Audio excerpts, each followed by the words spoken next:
Hey y'all, we back with another word of the day.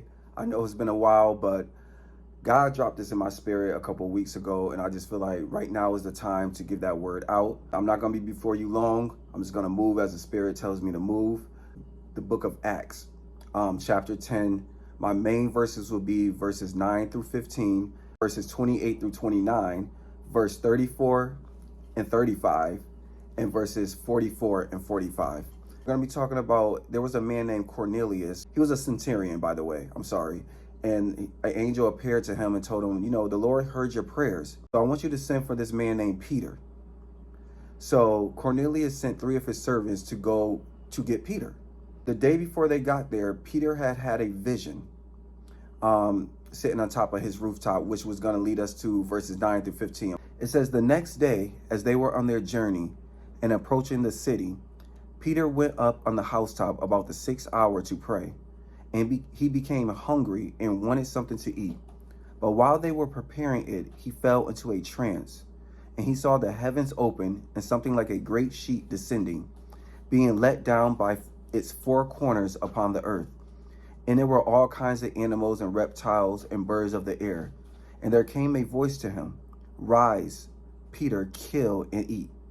But Peter said, by no means, Lord, for I have never eaten anything that is common or unclean. And the voice came to him again a second time, what God has made clean, do not call common. This happened 3 times, and the thing was taken up once to heaven. And the message God gave me is change your diet.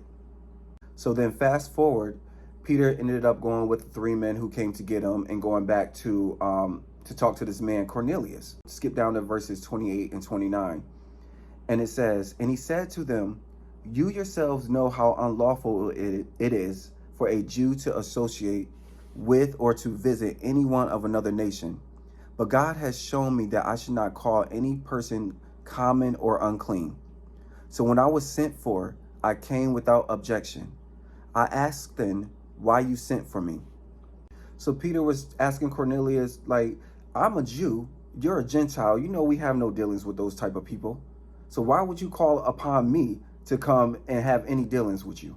But then Cornelius, he's beginning to tell him about the angel that appeared to him and tell him what the angel was saying to him, that he should call upon Peter to come. Then drop down to verses 34 and 35. So Peter opened his mouth and said, truly I understand that God shows no partiality, but in every nation, anyone who fears him and does what is right is acceptable to him. And Peter goes to talking about Jesus and all the miracles he performed, all the healings and everything, all the teachings that he had taught them. And as he was speaking, this is when we're going to drop down to verses 44. While Peter was still saying these things, the Holy Spirit fell on all who heard the word.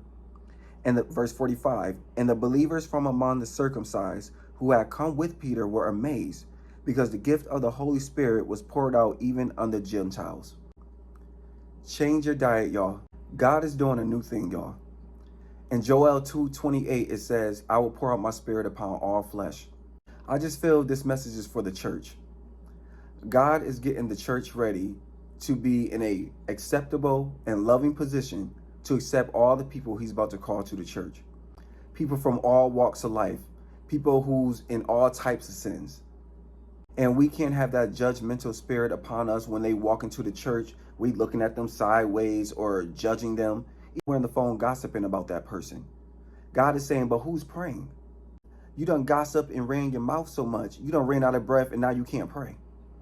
God said, I will pour out my spirit upon all flesh. Who are we to judge to say God can't use that person or God ain't call that person?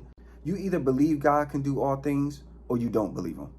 Oh, you know how that person used to be. You know what they used to do. But yet you saying you believe God can do all things. We have to change our diet.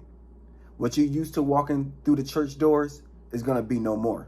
You used to people walking in these big hats and dressed to the T. No, God is about to send people in there with t-shirt, jeans, sneakers, and full of sins. Because the word is the only thing that can help these people. That same God, that same word that saved you is the same word that those people need to be freed. What are we really here for? We all sit in a church and minister to each other. There's all these people outside of the church scared to come into church because they feel they're going to be judged. There's a lot of people who are not okay being in their sin, who wants help, who's looking for some type of hope, who's looking for a word. And the church is keeping them from coming into church. Oh, you can't dress this way. The word is the only thing that can cleanse, not you. So God is saying, get ready. The things you're used to, the things you're used to intaking, coming through those church doors, change your diet.